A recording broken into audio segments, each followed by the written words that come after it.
আসসালামু আলাইকুম। আমার ইউটিউব চ্যানেলে সবাইকে স্বাগত। আজকে আমি একটি ইসলামিক মিরাকল স্টোরি আপনাদের সবার সাথে শেয়ার করতে যাচ্ছি। আমরা প্রথমেই জানব আস্তাগফিরুল্লাহ পড়ার গুরুত্ব। আমাদের প্রিয় নবী হযরত মুহাম্মদ রাসূল সাল্লাল্লাহু আলাইহি ওয়াসাল্লাম আস্তাগফিরুল্লাহ ৭০ বার করে পাঠ করতেন, যার কিনা কোনো গুনাহই ছিল না।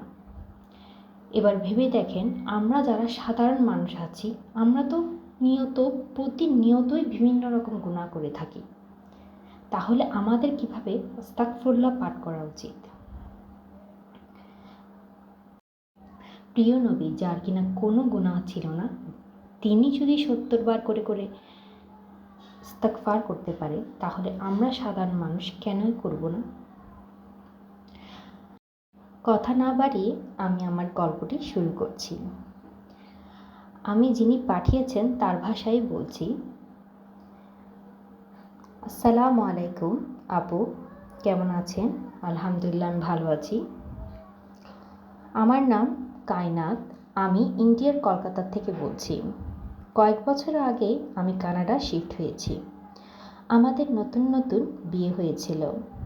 আমরা আমাদের যে বাচ্চাগুলো ফিউচারে হবে ওদের ভালোর জন্যই আমরা সব কিছু বেঁচে কানাডায় শিফট হয়েছিলাম। এখানে এসে আমাদের জিরো থেকে স্টার্ট করতে হয়েছে। আমার হাজব্যান্ড অনেক কষ্টে একটা জব পেল, অনেক কষ্টে একটা রেন্টের ঘর পেলাম। আমরা যে রেন্টের অ্যাপার্টমেন্টটি পেলাম তা আমাদের জন্য অনেক বেশি কস্ট। এতই খরচ বেশি যে আমরা পেয়ে উঠতে পারছিলাম না। সব মাসে যখন টাকা আলাদা করে রাখতে হতো তখনই ফিল হতো রেন্ট কত বেশি। কিন্তু আমরা এরকম ভালো পরিবেশের আর কোনো ঘর পাচ্ছিলাম না। কানাডায় ঘর পাওয়াটা অনেক কষ্ট। এমন এক সময় আসছে আর রেন্ট দেওয়া আমাদের পসিবলই হচ্ছিল না। তারপর আমরা আরেকটা অ্যাপার্টমেন্ট দেখা শুরু করলাম, কিন্তু কোনোভাবে আমার স্বামী আর আমি কোনো প্রকার অ্যাপার্টমেন্ট পাচ্ছি না। পেলেও সেটা আমাদের পছন্দ হচ্ছে না, না হয় পরিবেশ ভালো না।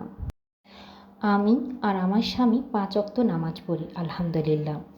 আমরা ইস্তেগফার সম্পর্কে অনেক আগেই শুনেছিলাম, কিন্তু ওভাবে কখনো পড়া হয়নি।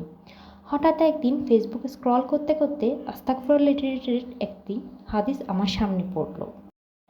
তখনই আমি ইস্তেগফার করা শুরু করলাম এবং আমি আমার স্বামীকে বললাম, চলো আমরা ইস্তেগফার পাঠ করি।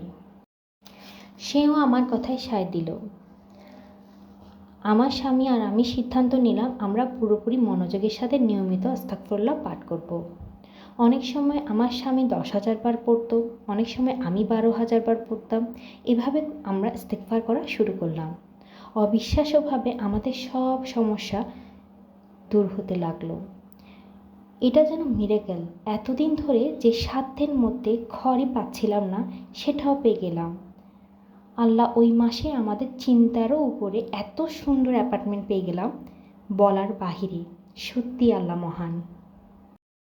আমি এই স্টোরিটা শেয়ার করছি যেন আমার মতো যারা যারা এভাবে সমস্যায় ভুগছে তারা যেন আরও বেশি বেশি ইস্তেগফার পাঠ করে।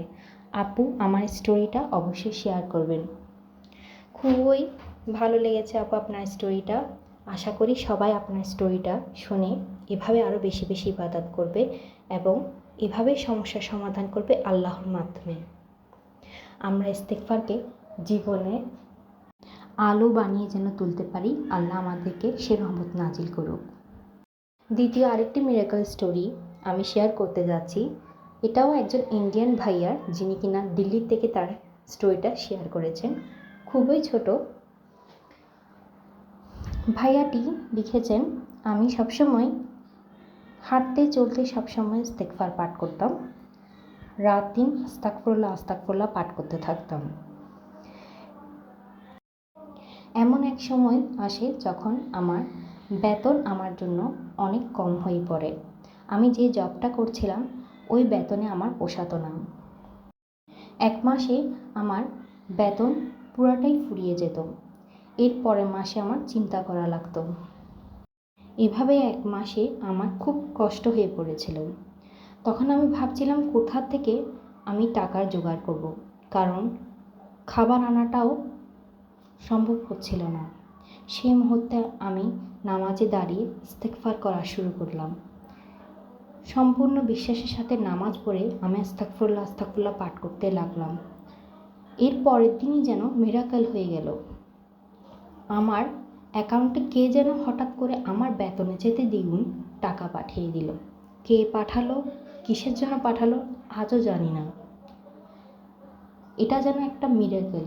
যখন আমার সবচাইতে টাকা বেশি প্রয়োজন ছিল, সেই মুহূর্তে আল্লাহ যেন মুজিজার মতো টাকা পাঠিয়ে দিল। কোথা থেকে পাঠিয়েছে আজও পর্যন্ত জানতে পারলাম না, কিন্তু সেই মানুষটার জন্য অনেক দোয়া রইল যিনি আমার এই বিপদে সাহায্য করেছেন। এটা আল্লাহর হয়ে দেওয়া একটা নিয়ামত। আপনি সবার সাথে আমার স্টোরি অবশ্যই শেয়ার করবেন, যেন কারো না কারো হৃদয়ে ইস্তেগফারের আলো জ্বলে ওঠে। কেমন লাগলো আমার গল্প দুটি অবশ্যই জানাবেন। আর আরও বেশি বেশি গল্প পেতে আমার চ্যানেলটিকে সাবস্ক্রাইব করবেন এবং সেই সাথে আমার পেজটিকেও একটি ফলো দিয়ে দিবেন। আমার পেজের নাম ইসলামিক রিমাইন্ডার।